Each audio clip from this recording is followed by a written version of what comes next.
पश्चिम बंगाल के रायगंज से तृणमूल कांग्रेस की जीत हो गई है। बड़ी खबर, रायगंज से तृणमूल कांग्रेस की कृष्णा कल्याणी जीत गई हैं। राणाघाट और मानिकतला, बगदा से टीएमसी इस वक्त आगे चल रही है। इन 3 सीटों पर हाल ये बताया जा रहा है कि टीएमसी आगे है, बीजेपी से आगे है। और वहीं दूसरी तरफ एक सीट का जो है नतीजा पूरी तरह से आ गया है, वो है रायगंज। तृणमूल कांग्रेस की रायगंज से तृणमूल कांग्रेस की जीत हुई है, कृष्णा कल्याणी जीत गई। रविशंकर दत्ता हमारे साथ लगातार बने हुए हैं। रवि, 2021 में जो बाकी 3 सीटों के नतीजे आने हैं उसमें बीजेपी जीती थी, लेकिन क्या लग रहा है इस वक्त टीएमसी शुरुआती रुझानों से ही आगे चल रही है?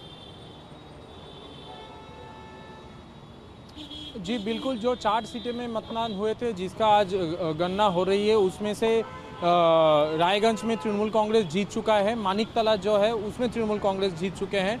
बाकी के जो 2 सीट्स है उसमें गणना अभी भी चल रहा है, लेकिन जो भारी बहुमत से ये तृणमूल कांग्रेस यहाँ पे आगे जा चुके हैं। लगता नहीं यहाँ से रिजल्ट कुल बदलने वाला है। इसका मतलब ये होता है कि पश्चिम बंगाल में जो सीट तृणमूल के 1 थे और बीजेपी के 3 थे, बीजेपी -3 हो गया, तृणमूल कांग्रेस +3 हो गया। इसका मतलब जो तृणमूल के सारे सीट्स थे वो कहीं पे बढ़ते हुए दिखाई दे रहे हैं और ये आने वाले समय में तृणमूल को ज़्यादा क्षमता देगा, ऐसा तृणमूल कांग्रेस मान के चल रहे हैं। वहीं बीजेपी को अपना एनालिसिस फिर से करना है कि पश्चिम बंगाल में अपने जो 4 सीट्स थे लोकसभा चुनाव के बाद वो फिर से क्यों हारे, जहाँ पे उनका वहाँ पे क्षमता था या तो सीट्स पे दखल थी।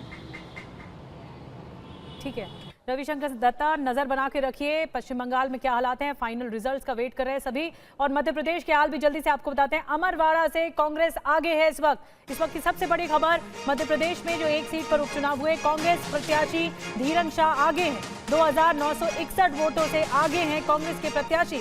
अमरवाड़ा में 14 राउंड की काउंटिंग पूरी हो चुकी है, जो जानकारी इस वक्त मिल रही है। और 2013 से शुभम गुप्ता हमारे साथ हैं। शुभम, 2013 से कांग्रेस ये सीट जीतती आ रही है, तो कांग्रेस के लिए तो साख का सवाल था, लेकिन लोकसभा चुनाव में नतीजे कुछ और थे। कितना असर देखा जा रहा है और इस वक्त क्या अपडेट बताया जा रहा है इस सीट से?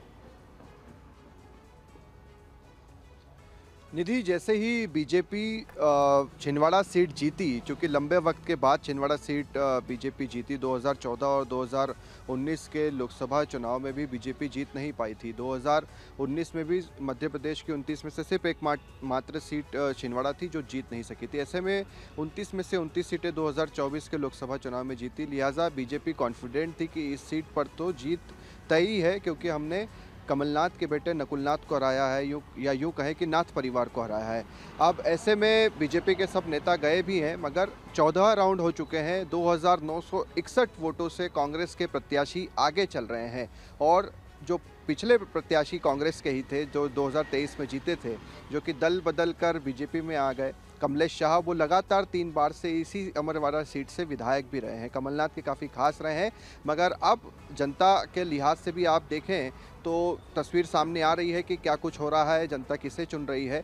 मगर अभी 6 राउंड बचे हैं, फासला ज़्यादा नहीं है, महज 3000 वोटों का फासला है। शुरुआत के जो 5-6 राउंड थे उसमें बीजेपी के प्रत्याशी आगे थे, मगर 7वें राउंड के बाद हमने देखा कि कांग्रेस के प्रत्याशी ने बढ़त बनाना शुरू की है और अब ये बढ़त लगातार बनी हुई है। तो महज आधा या 1 घंटा लगेगा, उसके बाद नतीजे सामने होंगे। महज 6 राउंड जो है वो बाकी है, उसके बाद स्थिति पूरी तरह से स्पष्ट होगी।